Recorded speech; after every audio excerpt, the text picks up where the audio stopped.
in the automotive industry, as well as continuing to maintain my status as a karate instructor. I am a USA karate coach. They don't do the process anymore, but I did level 3 coaching. I am a regional referee. I'm a WKF certified coach.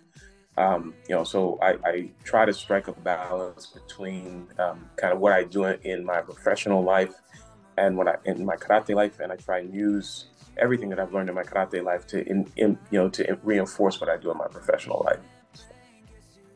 Yeah, no, that's a whole lot.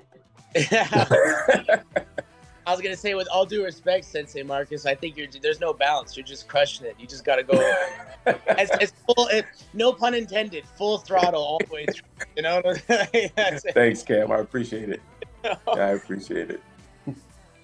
I would have to agree. I mean, you just said a whole lot, and this is part of the reason why we're having this conversation, is just trying to get perspectives as to how to prepare for the competition season for 2024.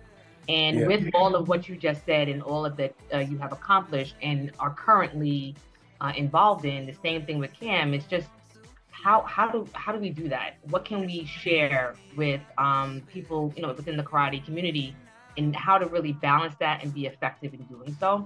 So we were able to kind of discuss just planning for success. So you have all of these different things. You are a parent, you are a coach, you're the CEO of a car company, Karma. You're training, you're running a dojo. How do you prepare for success? How do you that's a great question. So like I said, I've got 2 of my kids are ranked in the top 50 in U.S. athletes. My kids, and then we have others in the dojo who are also, like I said, U.S. junior team. So it's a lot. And then what I didn't mention is I also sit on a couple of boards of directors. I'm on the board of SoCal Karate. I'm on the board for the National Center of College and Career. So there's a lot to manage. I think the thing for me, at least what I've been trying to do with our athletes, and I think we've done okay, right? I mean, you always, getting on the podium is great, and being there consistently is great. My daughter's been on the team, in the team pool for the past 3 years. You always want that first spot. I think what I try to do is map out the season in a progressive fashion. So I start off with, kind of whatever the international championship is going to be for the juniors at the end of the season. So August, September-ish time. And I work backwards. And I usually start in about October. And I think about how do we develop strength, skills, agility. If there's, kata that I need them to develop, how do I introduce it into a progressive fashion? Bringing in different coaches, athletes, and experts who can give them perspective in addition to what they get from me on a daily basis. Sometimes it's just for reinforcement because they're so close to me that they choose not to listen anymore. Other times it's because we just need something new or better. And then trying to instill in the athletes a level of commitment and rigor in their own personal agenda. So we make every one of our athletes in October, we give them all a notebook, right? A good old fashioned, little black and white, writing composition notebooks. And we ask them to take notes on every class. So we do this is what we're going to, do at the beginning of class. We do a debrief at the end of class. This is what we try to accomplish. This is what you should take from it. This is how you should work on those skills. And then the next session, we randomly audit the notebook. So if they bring the notebook and there's no notes in it, or they haven't used it, they haven't made tick marks of an exercise, then we add to their training. We add to their push-ups or their sit-ups or whatever the case may be. And then what we do is in the region, we try and find tournaments that have reasonable, we know that they're going to have a reasonable amount of good competitive challenge, and we progress to ones that have more of a broader base. So we'll start locally in Southern California, then we'll move to, okay, we're going to go to Southern and Northern Cal, then maybe we're going to take something from Texas or something from New York or something from Colorado. So we force them to broaden their reach and face more of what is going to be in front of them when they get to the nationals. And then, and then after that is every single time that we compete, I tell the students, every tournament that leads up to nationals is a laboratory, right? So this is our time to go and experiment. We try new strategies, new ways of communicating with each other, new tactics on the mat, on the tatami when they're in kumite, and then we try to refine what we learn in each instance. So that's what we've done. I said we've had decent success. You always want more, but it's a lot, and the more my schedule gets complicated, the harder it becomes.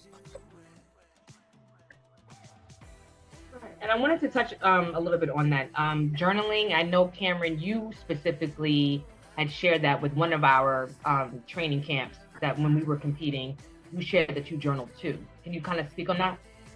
Yeah, sure. I'm an advocate for journaling, and, just based off of what Sensei Marques was talking about, like organization, right? If you look back to the base question that you had, it's just organization and planning.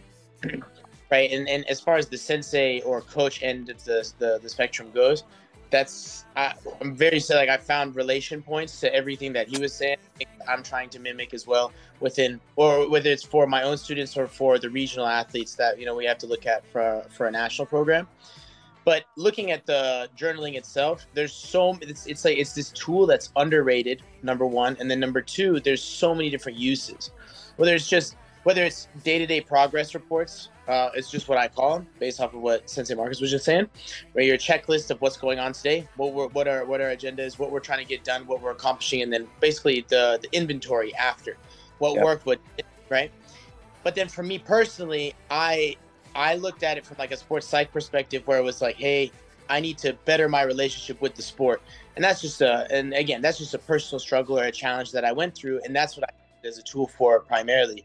And it was more so of not check-ins with necessarily what was happening as the skill development, but check-ins with how I was developing myself within the sport, right? Developing the characteristics that I wanted to build. So at a certain point, then I revamped my motivation to not be about the medals that were coming with the wins. It had to be, what do I want out of the experience of traveling to all these different places and doing all these different things, and then putting myself through the challenge of training, competing, school, and still working, and all the stuff that And so that's, relaying back to the original question that you asked, Cheryl. It's that, right? Journaling is huge, and from the sports psych perspective, I can cater that specific tool that I need with just the one broad idea of journaling. So I'm all for it, whether it's for inventory, this is what we're developing, this is what we're trying to do, your relationship with the sport, or just personal characteristics, right? Core values, and the pillars of who you are as a person and where you want to fit within your achievements and the road to success, whatever that might look like, whether it's owning a car company or being, on the biggest podium for our sport, right? And adjusting to it. Yeah, so let me add to that. So, in my corporate life, we routinely do competitive analysis. We do a situation analysis of where our business is, right? You hear people talking business, they talk about SWOT, strengths, weaknesses, objective, opportunities, and threats. Everything that you do in a corporate environment to build a business that's going to be sustainable and strong, you can do the exact same things as it applies to training, exact same things as it applies to competition, right? So what's the landscape that I'm competing against? What are the strengths that I have? What are the weaknesses and that I have, and the opportunities that I have to correct those weaknesses? And then you put a methodical. I mean, what I've done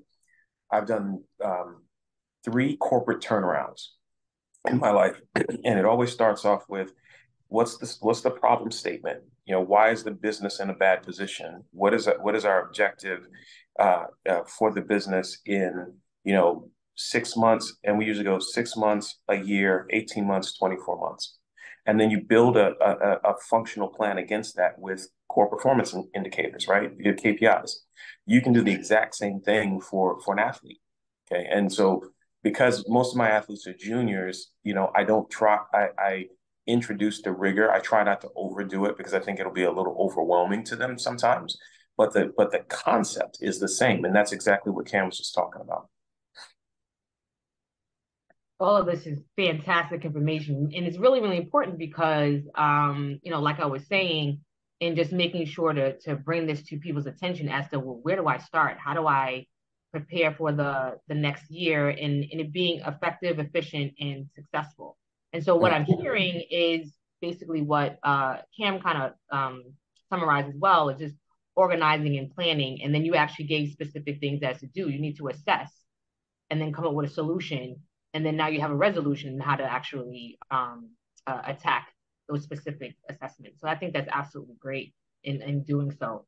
And then I would say, because we tend to talk a lot about just specific physical training and how if somebody's block isn't necessarily doing right, or they're always going linear and trying to add maybe going lateral. If they have to work on their takedowns, they have to work on their their kicks. Like we tend to kind of circle around that, and then trying to add that mental aspect I think is very important. I found it for myself actually that it's another skill, right? It's really another skill to train and to implement and to make consistent and repetitive in order for it to specifically work. So, Cam, can we talk about that a little bit and what your ideas as to how to kind of implement sports psych? Yeah, definitely.